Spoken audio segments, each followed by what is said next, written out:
અંકલેશ્વર શહેર એ ડિવિઝન પોલીસે બાતમીના આધારે ચૌટા નાકા પાસેથી શંકાસ્પદ હાલતમાં મહારાષ્ટ્ર પાર્સિંગની 2 ઓટો રિક્ષા સાથે એક મહિલા અને એક પુરુષની ધરપકડ કરી છે. પોલીસે તપાસમાં રિક્ષાના કોઈ કાયદેસરના દસ્તાવેજો ન મળી આવતા ₹1,03,000નો મુદ્દામાલ જપ્ત કરી આગળની કાર્યવાહી હાથ ધરવામાં આવી છે.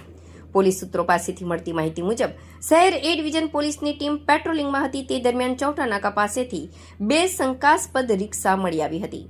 પોલીસે રિક્ષા ચાલકોને પૂછપરછ કરતા તેઓ મહારાષ્ટ્રના હોવાનું બહાર આવ્યું હતું.